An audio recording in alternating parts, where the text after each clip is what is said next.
could say about him. He was just totally a cool dude. He was really cool. Plus, he was in a band, man. He was just great. I was 8 years old, and I said, he fell out of a tree, and I said, Mom, the limb broke. That's right. You still fell out of a tree, don't you? But it was so much fun after he had the cast and everything, because he became my baby again. I had to help him take a bath, and we'd go to the doctor, and we'd stop at Walgreens on the way home and get a milkshake, and it was just like a party. That's awesome. And it was so much fun with him. Yeah. He had to break his arm. So funny, you know. He was super sweet. I had to help. It was like he was my baby again. Yeah. You want to talk about how you entertained at our parties? I'll just say that I appreciate his easygoing way. He was always very accommodating. I appreciated the fact that he was always accepting. It's a good guy. Hey Eunice, I've told Trina, I could find guilt on everything or whatever, and he came in for your birthday and he looked so good. Mm-hmm. And then he talked about going, like he said, I'm going to be at the Great Steamboat Race. And I'm like, I hate the Great. I'm like, I hate all that stuff or whatever. Because I thought I would see him again. I was certain, and I never thought that was the last time I was going to see him or whatever. And because he looked so good, and I felt guilt about that. Yeah. He was all like that. He was very upbeat. But he kept his.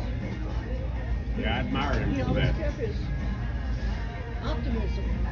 Yeah. I will say I think he this. kept his optimism because he loved everybody. He put everybody in front of himself. Everybody. Always. He totally loved you, and that was his thing. He absolutely loved you. He loved Grammy. He loved his grandparents. Yeah. I mean, he loved family.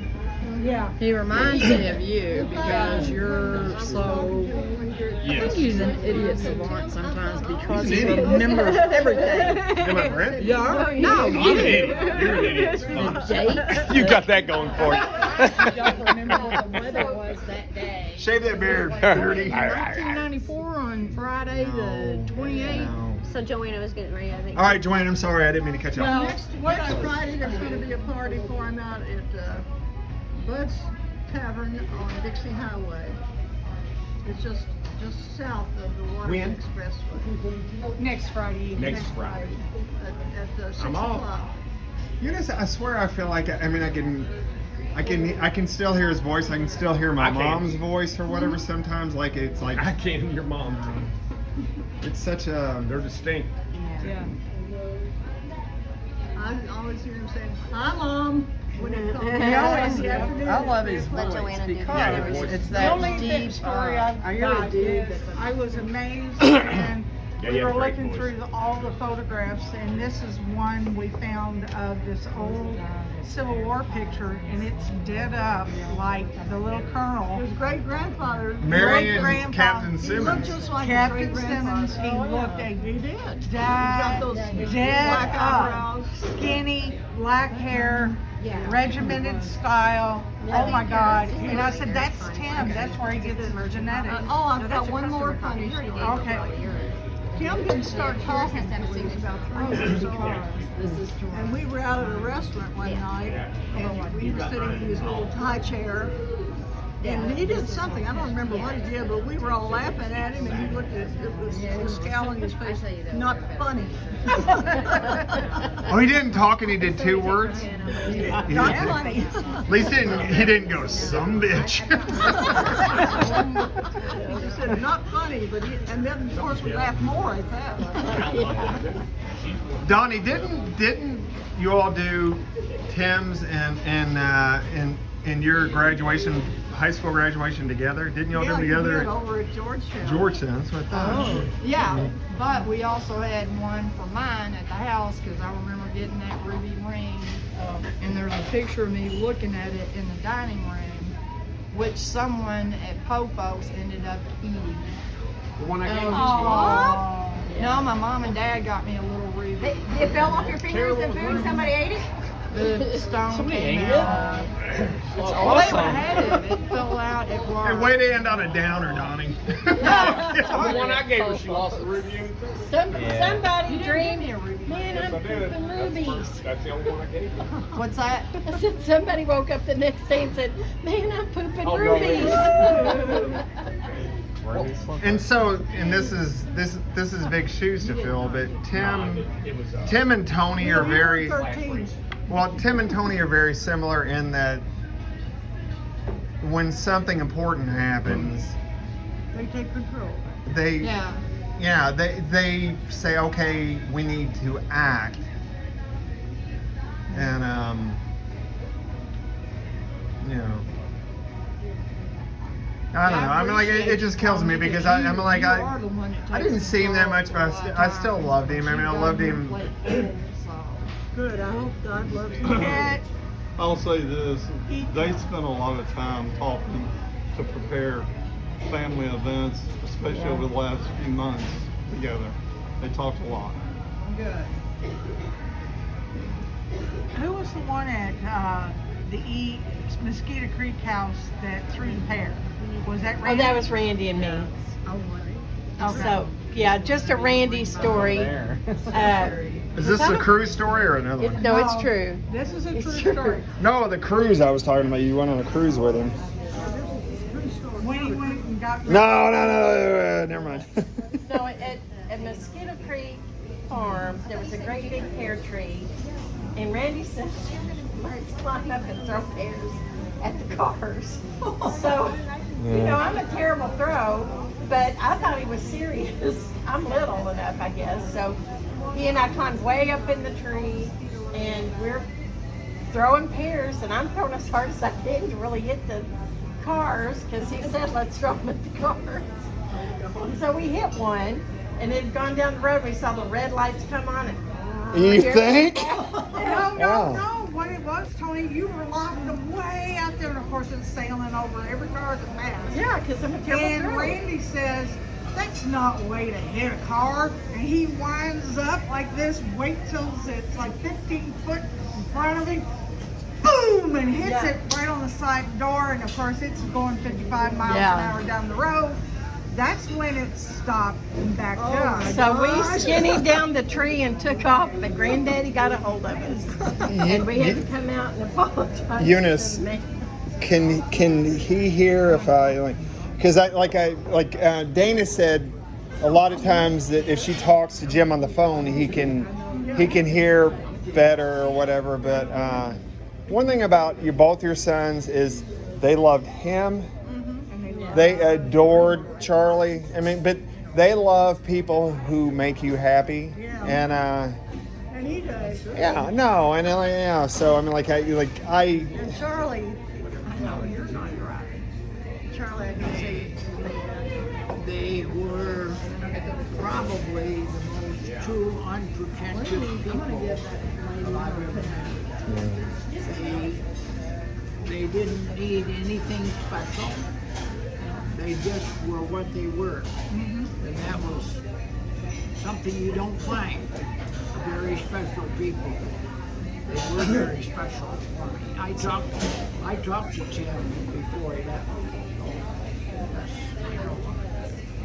yeah, because Dana wanted to honor Tim's wishes that messages went through her, and I didn't want to push it. And then when he came in, he was so alive. I mean, he was so healthy, and I thought, but I think that's such a burden to bear when it's such a long odds or whatever. But I know he came over to my house one day and he had a bunch of stuff and he was bringing back from the jail, the B&B. And he said, Mom, I am exhausted. And I said, sit in the recliner and rest. So he did for about 10 minutes and he was up and going again. But he was tired. And I did talk to him on the phone a couple of weeks ago. And I told Dana, I was talking to Dana about how I wanted her to stay in the family. And she put him on the phone. That's the first time I got to talk to him since he had his stroke. And he said, I'm feeling like that. And he said, Ravon, I'm so That's hard for you. Yeah. But he was with somebody who loved everything about him. And Well, Dana, when I gave a speech at his wedding, I said he drove all the way across the country to meet his heart, to meet his soulmate, and he did. I agree with you. They were perfectly matched. Yes. They had to slow us down sometime. One time he got on about Trump because he hated Trump. And Yay. she took him in the dining room, in the bedroom, shut the door and talked and had a talk with him. Oh, about getting on politics or Uh-huh. just politics, yeah. Yeah, that's a Politics divide people, and that's a bummer. But like Eunice, I'll tell you though, like I swear that I think there are forces above whoever's running for president that use that to divide us. Like free thinking, good people, they use it to divide us, and that's. I totally agree. Yeah, no, and it's sad because there is so much more. There's so much more that we are together about. You can see it. You can Yeah, see it. yeah. If you just pay attention, you can see the plot. Yeah, Anyway. Jamie and I could not talk politics.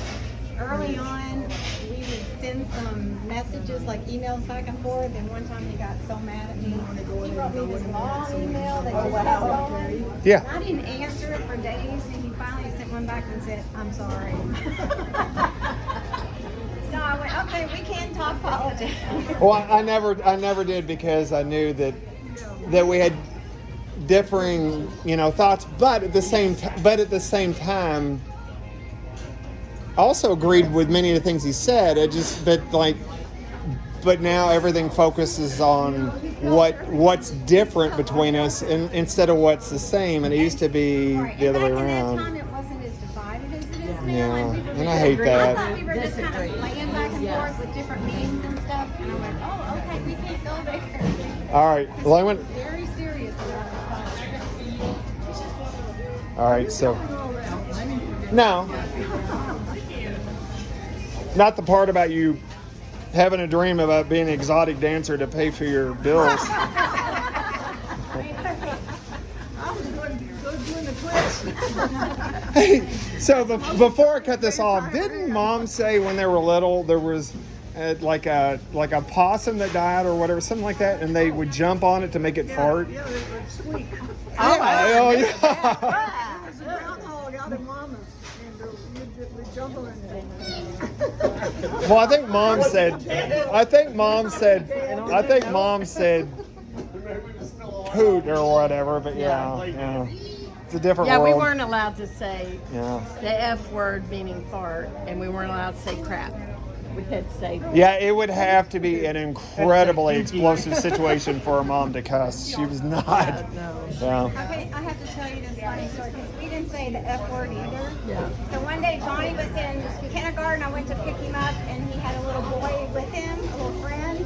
And the little friend said, "Johnny said the F word today." And I went, "Oh my gosh," because I'm thinking he said the real F Other word. F word. And he goes, "He said fart." That's awesome. Yeah. And Johnny's turning all red. Dennis used to always. All right, no, never mind, whatever. He would not say anything and let us walk into it or whatever. It was-